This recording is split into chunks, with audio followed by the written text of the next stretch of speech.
Hello, welcome back to my channel. So I finished 3 books and I want to share my experience with y'all in this video.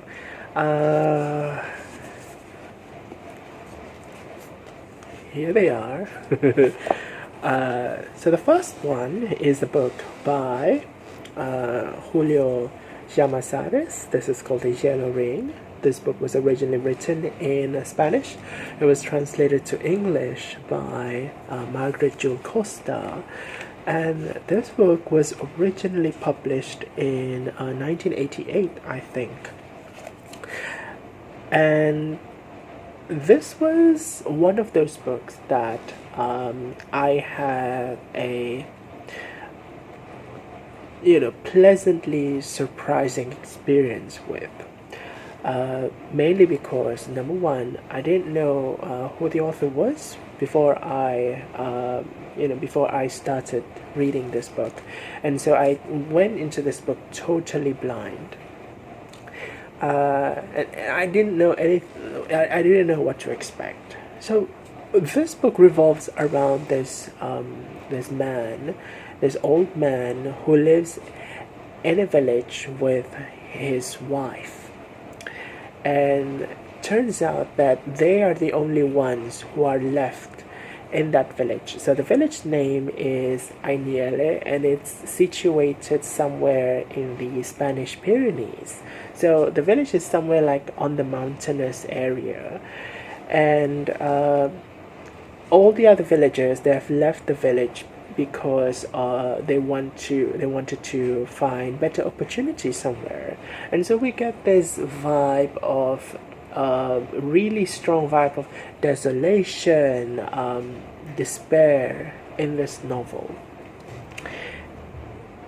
And this sense of desolation does not only originate from the fact that everyone else have abandoned that village, but also due to the fact that this man is already like quite old. And we also learned later in this book what actually happened with his family, his children, because this man does have children. But we would eventually learn what happened to his family, and that contributed further to this whole sense of desolation and despair and depression that pervades the narrative inside this novel. I find that this whole plethora of emotions, right? This oppressive feeling of sadness and gloom and depression, right, in this book, I find that it is very tangibly presented. Due to the fact that this book can get super visual. And by visual, I mean this book relies on repeated imageries that suggest how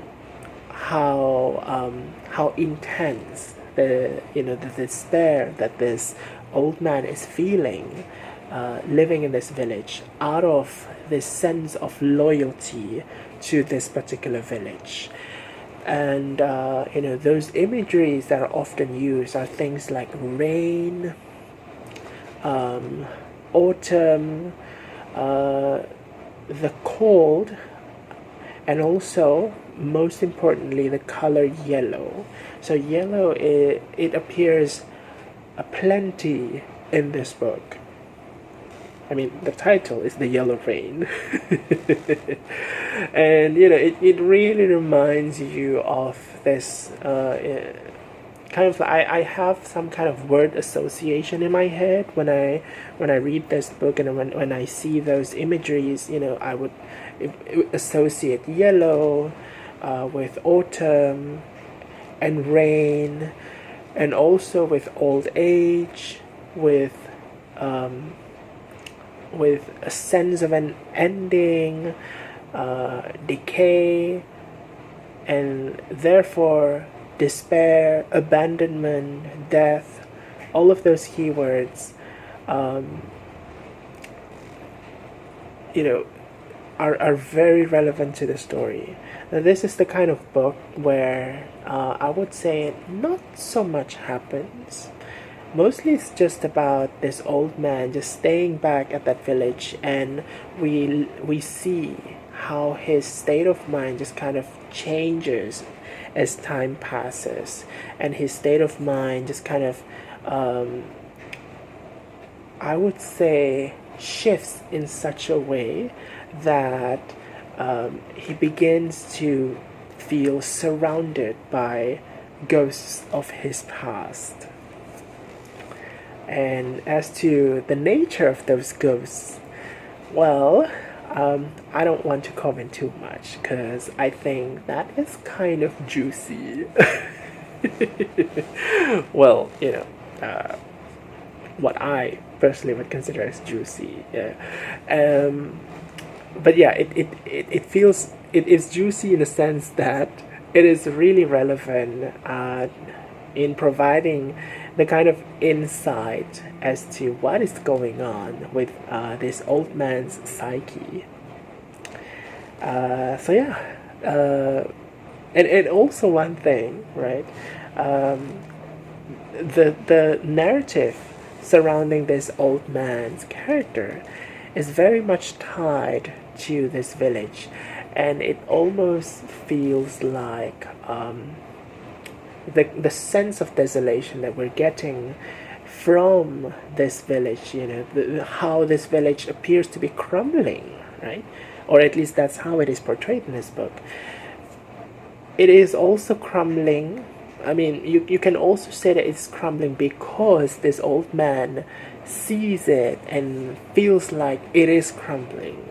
But why does this old man think that way? Probably because he has all of these baggage from the past, and also this sense of weariness about the future and also the present, the kind of hopelessness that he's feeling, that could potentially be something that affects his perception of the village.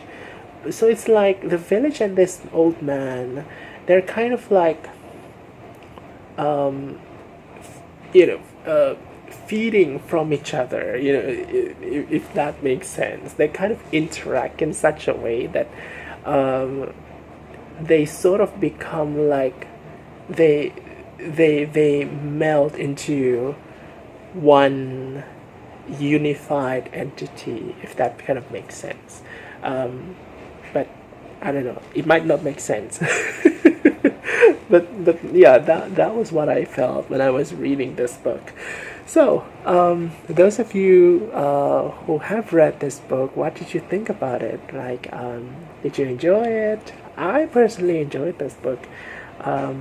It was such a quiet and introspective book, and also kind of depressing. But overall, I liked the way that the author just kind of brings out these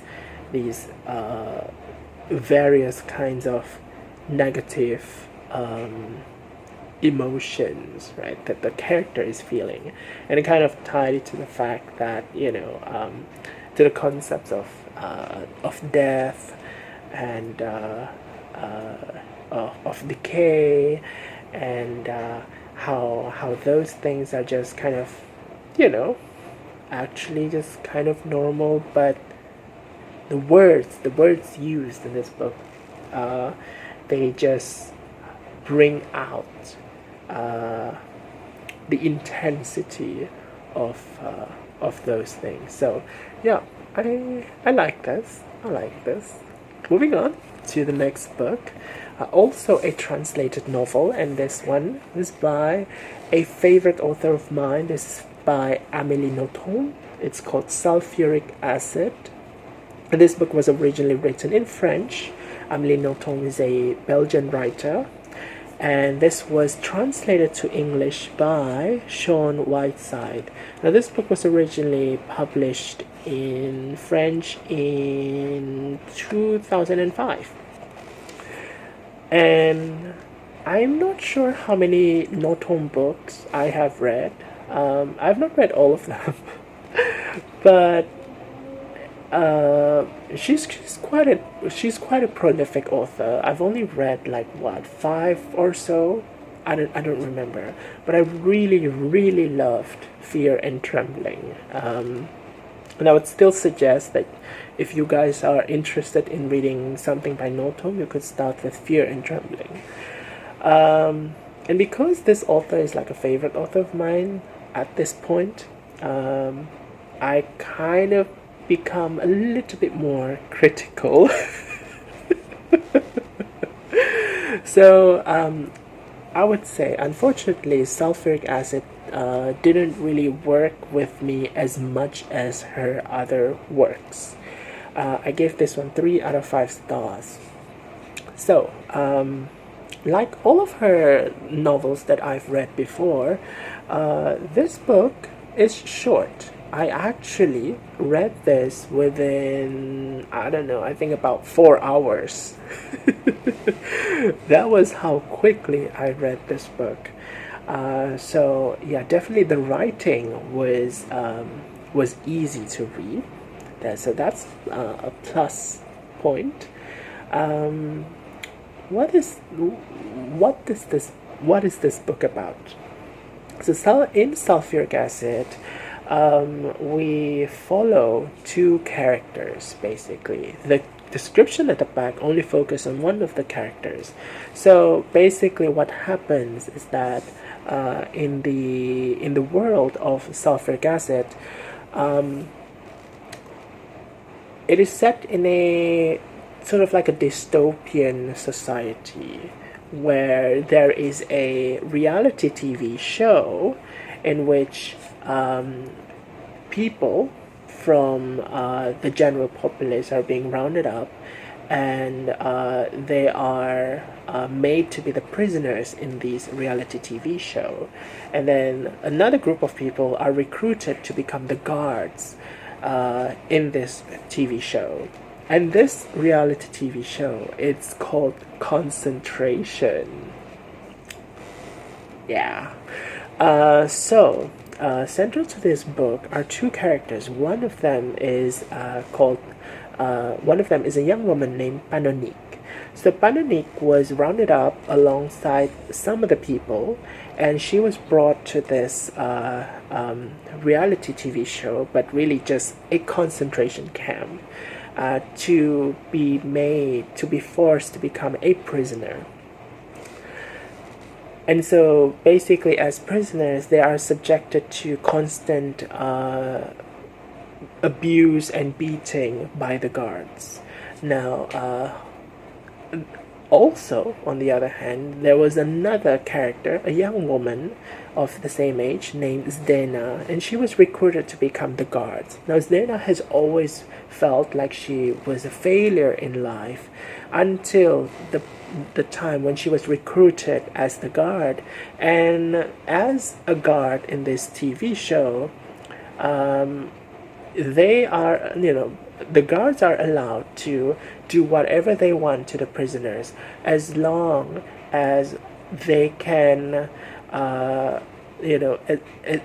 long as they can make the show more interesting. So basically, they can be really violent. They can insult the prisoners. They can physically harm them, as long as it is entertaining to the audience. And so, for the first time in her life, Dana experiences a kind of power, right?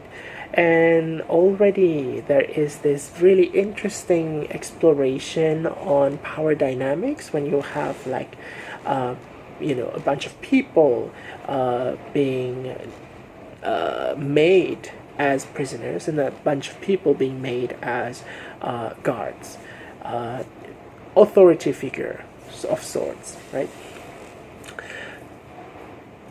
And eventually, this book would focus more on these two characters and how they sort of begin to interact with one another, and how that interaction would actually lead to some kind of character changes or character developments.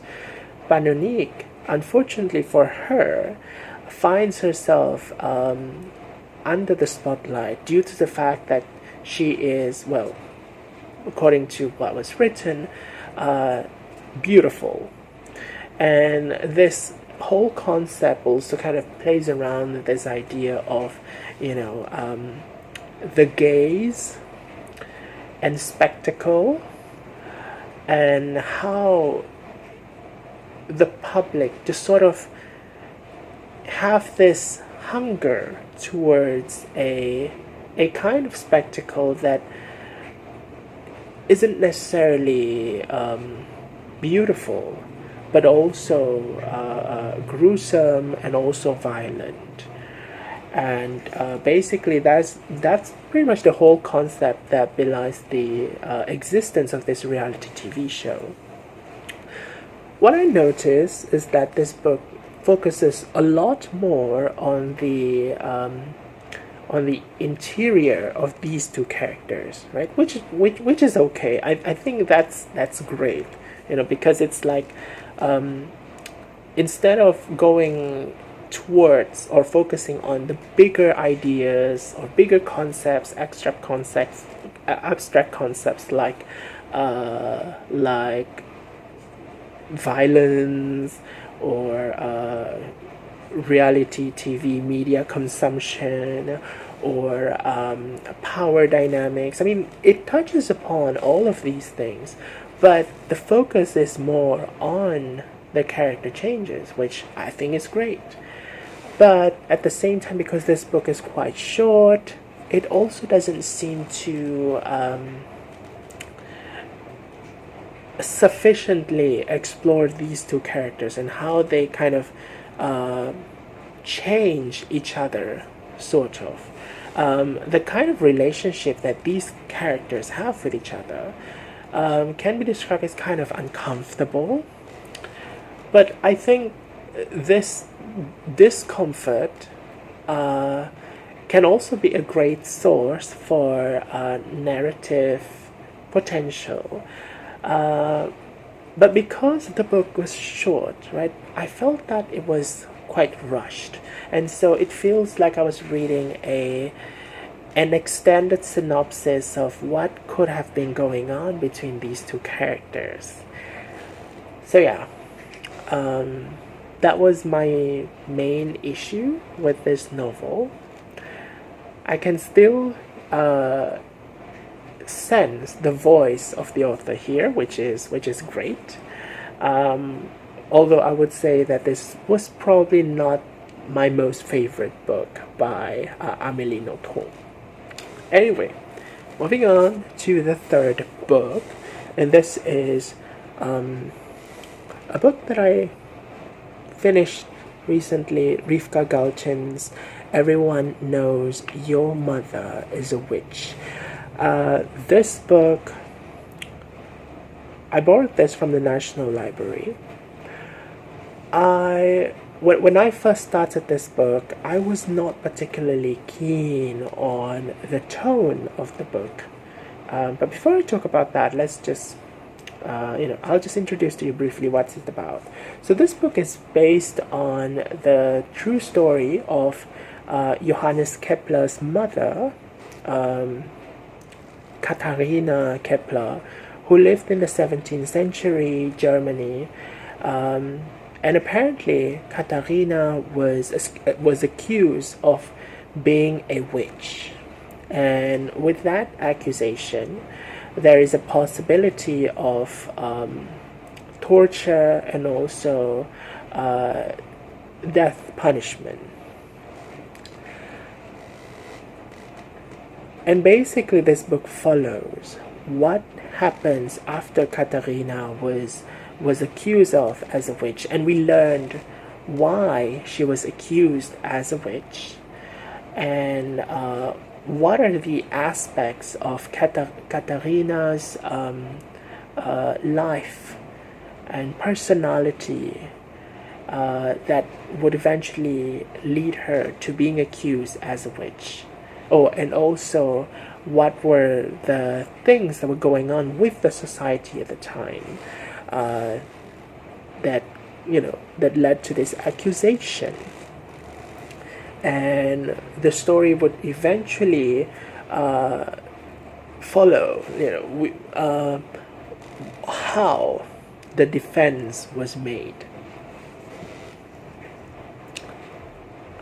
So I mentioned something about the tone earlier, and I must say that I didn't really like the tone because it just felt strangely modern. There was something about the tone that that reminds me of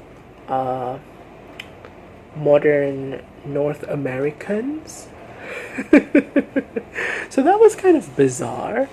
The kind of, I would say, the kind of language, the kind of quirkiness that is brought, especially for Katharina Kepler's character.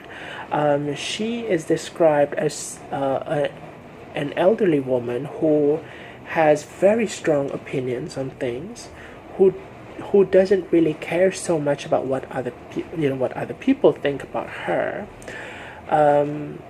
Basically, she has a strong personality, the kind of personalities that could possibly lead to her being labeled as difficult. And it's easy for us, especially us contemporary readers, to kind of make that connection between a woman who sort of appears unconventional, at least compared to other women in her society, the kind of women who have strong personalities, how that could potentially lead to being labeled as a witch. So in that sense, I would say it wasn't something that was really new or refreshing. Like, we already are familiar with that kind of connection. And so I guess on that front, this book didn't really offer something extra. Now, something did change though while I was reading this book. It changed somewhat. I still felt that the tone just didn't really sit well for me, but I was able to kind of look past it because I was able to sort of identify certain aspects of this book that I appreciated. Okay, first of all, I started to read this book on my daily commute, which involved sitting on the train, and I felt that contributed to much of my enjoyment, or rather appreciation, of this book, because I was able to read in an environment that felt very comfortable, and that kind of made me realize, what if in the past I have read certain books, but I rated those books low because I did not read those books in environments that were optimal for those books. Maybe I have been unfair to some of those books. I don't know, but yeah, that was one that kind of marked the starting point of my changed opinion about this book. Now, as the plot of this book progressed,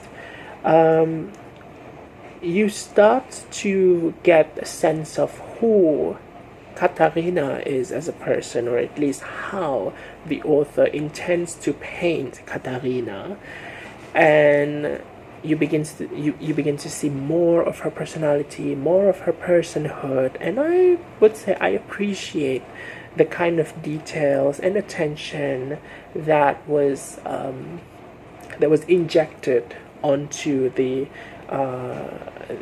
crafting of Katharina as an individual. So I thought that was really interesting. There was also another side character, Simon, who is Katarina's friend and also supporter throughout her ordeal, and her neighbor, right? His character is also given quite interesting layers as well. And reading the afterword of this book, I learned that this character was actually inspired by another person, a real life person of a different name, although the personalities, his backstories were mostly fictional. So I thought that was really interesting as well. I must say I could feel the passion of the author when I was reading this book. There was a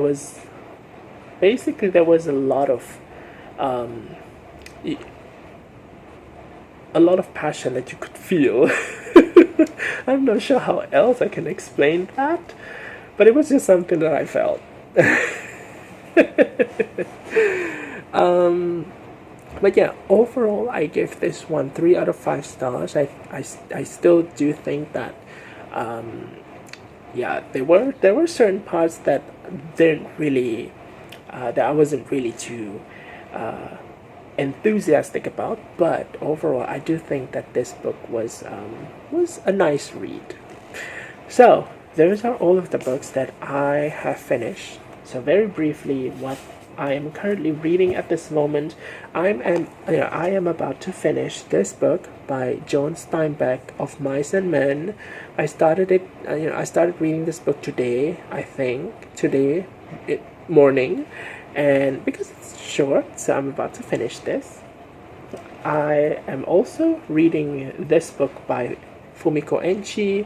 This is called A Tale of False Fortunes, translated from Japanese to English by Roger K. Thomas. This would be my third novel by Fumiko Enchi. Although I think that this novel might be quite challenging to me, because it is a historical fiction, but at the same time it is also fairly meta-fictional. I'm not going to, talk much about this book for now. We'll leave that for when I finish this book. I'm also reading this one by Mario Vargas Llosa, In Praise of the Stepmother. This book was originally written in Spanish, translated to English by Helen Lane. My first one by Mario Vargas Llosa, and I'm kind of surprised by that. Okay, and last but not least, I'm also trying to read this one. This is The Age of Goodbyes by Zi Shu. This is a historical fiction that was based on the racial riot in Malaysia, 1969, 13 May. And this book was originally written in Chinese, translated to English by Zi Shu. And honestly, this book also has some level of metafictionality. I'm not sure if that's the noun, but yeah, this book is quite metafictional, and to be honest, I'm not sure if I have the brain power to read this book or this one right now, but I'm gonna keep trying, because I do find that this book is quite interesting, and we'll see how it goes. I always feel that every book has an appropriate time for you to read it, and sometimes the time is just not so appropriate for that book, and the result could be that you might not enjoy or appreciate that book, even though you could have enjoyed it if you had, read it some of the time. But anyway, those are all of my updates so far. Let me know what you're currently reading, or anything you want to let me know. You are, in no way obliged to do any of that. So, that's all for this video. Thank you for listening, and I'll see you again in a different one. So until then, take care. Thanks for listening. Bye.